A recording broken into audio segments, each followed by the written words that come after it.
ആദിത്യഹൃദയം. സന്താപനാശകരായ നമോ നമ. അന്ധകാരാന്തകരായ നമോ നമ. ചിന്താമണേ ചിദാനന്ദായ തേ നമ. നിഹാരനാശകരായ നമോ നമ. മോഹവിനാശകരായ നമോ നമ. ശാന്തായ രൗദ്രായ സൗമ്യായ ഘോരായ കാന്തിമതാം കാന്തിരൂപായ തേ നമ. സ്ഥാവരജംഗമാചാര്യായ തേ നമോ.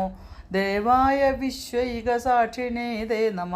സത്വപ്രധാനായ തത്വായ തേ നമ. സത്യസ്വരൂപായ നിത്യം നമോ നമ. ശ്രീരാമസ്വാമി രാവണനോടുള്ള യുദ്ധത്തിൽ വിഷമിക്കുന്നേരം ദേവന്മാരോടുകൂടി അഗസ്ത്യമുനി എത്തി. മനോധൈര്യം, ശത്രുനാശം, അഭീഷ്ടസിദ്ധി, സർവകാര്യജയം, രോഗമുക്തി, സമ്പൽ സമൃദ്ധി എന്നിവയ്ക്കൊരു വിശേഷാൽ മന്ത്രം ഉപദേശിച്ചു. അതാണ് പ്രസിദ്ധമായ ആദിത്യഹൃദയം. ഇത് ജപിച്ചാൽ എല്ലാ ഗുണങ്ങളും ലഭിക്കുമെന്ന് മുനി ഉപദേശിച്ചു. 3 പ്രാവശ്യം വളരെ ശ്രദ്ധയോടെ ജപിക്കണം. സൽഫലം ലഭിക്കും. നിത്യവും ജപിക്കുക. രാവിലെ കിഴക്കോട്ട് സൂര്യഭഗവാനെ ദർശനം ചെയ്തുകൊണ്ട് ഓം ആദിത്യായ നമ.